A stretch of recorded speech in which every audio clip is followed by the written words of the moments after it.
Oke, ya, assalamualaikum warahmatullahi wabarakatuh. Waalaikumsalam. Waalaikumsalam warahmatullahi wabarakatuh.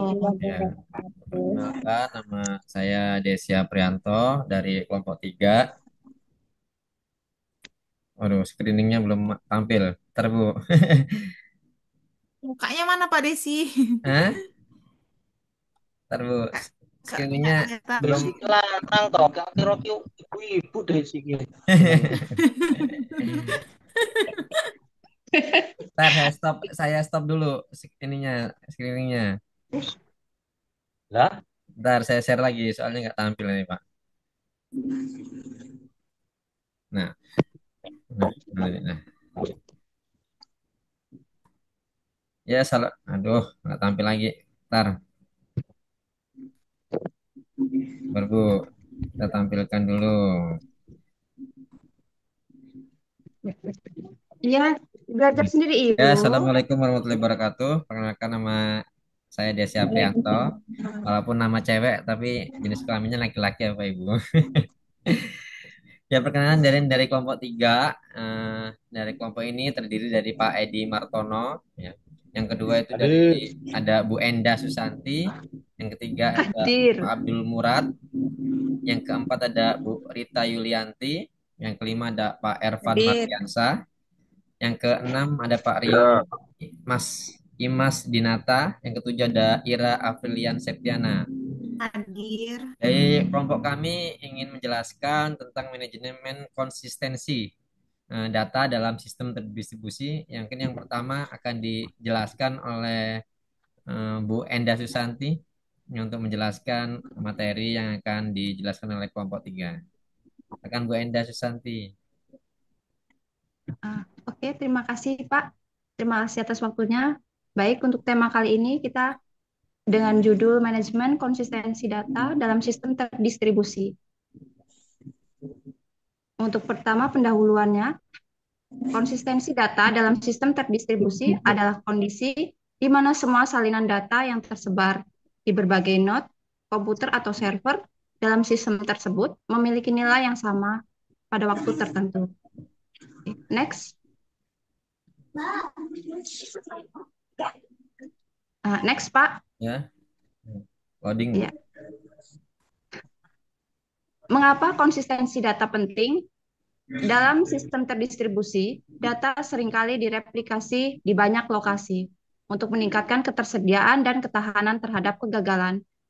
Tanpa konsistensi, pengguna atau aplikasi mungkin mendapatkan informasi yang berbeda dari node yang berbeda yang dapat menyebabkan kebingungan, kesalahan, atau bahkan kerugian finansial, terutama dalam aplikasi kritis seperti perbankan atau e-commerce. Silakan Ya, ke silakan ganti dari Pak berikutnya. Ervan, Pak Ya, Ervan, Pak Ervan.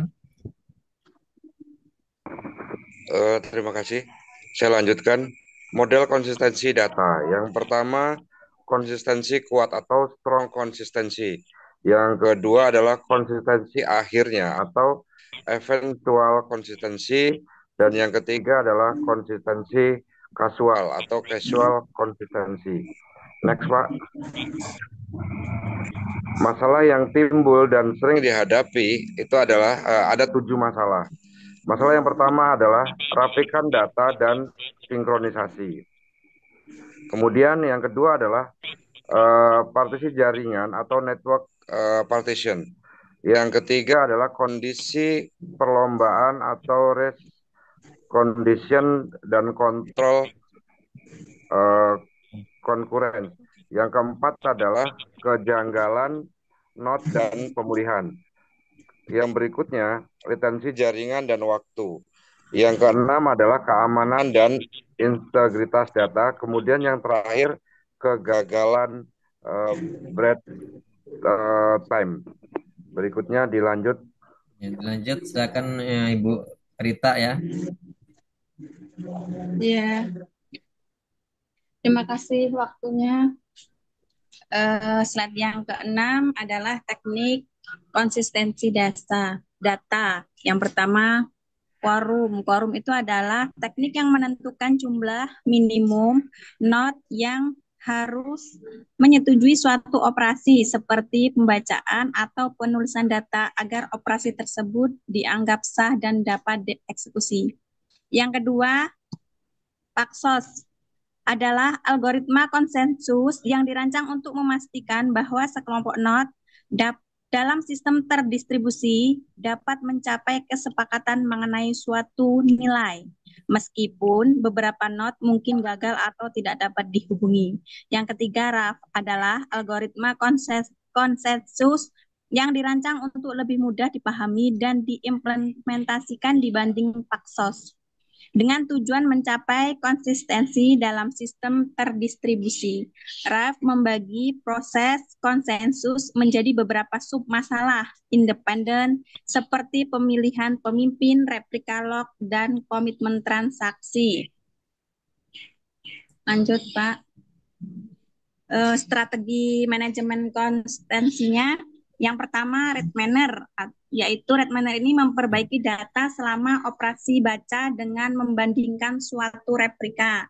Yang kedua ini anti-entropi, yaitu sinkronisasi data secara periodik antar node. Yang ketiga, conflict resolution, yaitu menyelesaikan konflik menggunakan timestamp, last write, win, atau log perubahan. Yang keempat, vector clock, mendeteksi konflik berdasarkan waktu logis dari beberapa sumber. Ya, dilanjutkan ya sama Ibu Evrilian tadi ya. Aprilian, Kira Aprilian. Ya, baik, terima kasih. Contoh studi kasusnya dalam aplikasi perbankan seperti sistem ATM sangat penting untuk memastikan bahwa saldo rekening selalu akurat dan konsisten di seluruh sistem. Jika terjadi partisi jaringan, sistem mungkin memilih untuk menunda atau membatalkan transaksi untuk menjaga konsistensi data.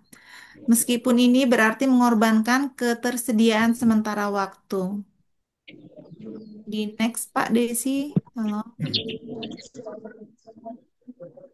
Tantangan dalam menjaga konsistensi data. Pertama, skabilitas vs konsistensi. Yang kedua, latensi dan keterlambatan replikasi. Yang ketiga, komplikasi pembaharuan dan resolusi. Dan terakhir, keamanan dan privasi data. Ya, dilanjutkan oleh Pak Edi. Ya. Pak Edi, bengkel komputer. Ini nggak sesuai sama yang dibikin, tah? Oke, model tren masa dalam konsistensi data ya. Model ini terbagi dari model konsistensi hibrida, konsistensi yang sadar konteks, integrasi dengan blockchain dan distributed ledger, komputasi edge dan IoT, kecerdasan buatan dalam resolusi konflik. Slide berikutnya. Kesimpulan.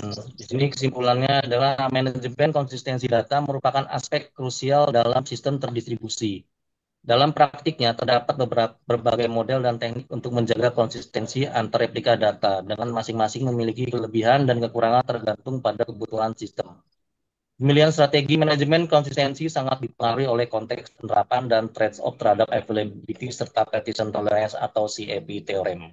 Terima kasih, selamat malam, Assalamualaikum. Waalaikumsalam warahmatullahi wabarakatuh. Demikian ya presentasi dari kelompok 3.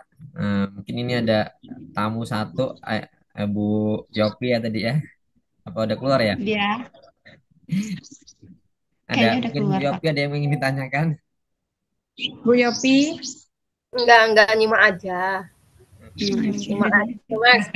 Terima kasih sudah hadir, Bu. Terima kasih Ya, dari. Ya, sama-sama Bu, Ibu. sudah menemani kami. Udah ya ini ya. Cukup ya? Sudah ya. Nah, udah mau cukup. saya stop ya ininya ya. Baik, Pak. Oke, sekian terima kasih dari kelompok 3. Saya akhiri wassalamualaikum warahmatullahi wabarakatuh.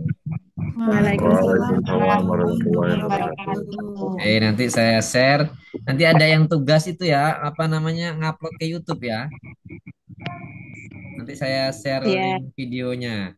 Ya, Ya, terima Oke, kasih. Pak. boleh live ya ini. Ya, live aja dulu, Bu.